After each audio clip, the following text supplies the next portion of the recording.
उल्हासनगरमध्ये मेट्रो येण्यापूर्वी भाजप आणि शिवसेना या दोन पक्षांमध्ये श्रेयवादावरून चांगली जुंपलेली आहे।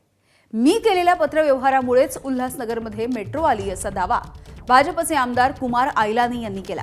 मात्र त्यांचा हा दावा शिवसेनेनं झुगारलाय। जो आमदार शहरामधले रस्ते बनवू शकला नाही तो मेट्रो आणू शकेल का असा सवाल शिवसेनेकडून करण्यात आला आणि यावरून आता उल्हासनगरमध्ये मेट्रोच्या मुद्द्यावरून भाजप विरुद्ध शिवसेना असा संघर्ष आहे। मुंबई मेट्रो 5च्या दुसऱ्या टप्प्यामध्ये उल्हासनगरपर्यंत मेट्रोचं काम होणार आहे। आता हीच मेट्रो आमच्या पक्षाच्या वरिष्ठ नेत्यांमुळे येते असा दावा भाजप आणि शिवसेना या दोन्ही पक्षांकडून केला जातो। मेट्रोच्या कामासाठी निविदा प्रक्रिया पूर्ण होत असून मुख्यमंत्र्यांनी दिलेला शब्द पाळला गेलेला आहे।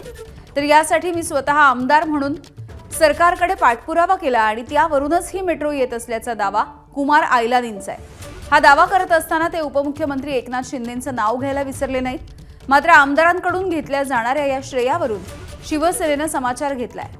मेट्रोसाठी खासदार श्रीकांत शिंदे यांनी सरकार दरबारी पाठपुरावा केला। आमदार हे उल्हासनगर वासियांची दिशाभूल करतायत असा शिवसेनेचा आरोप आहे।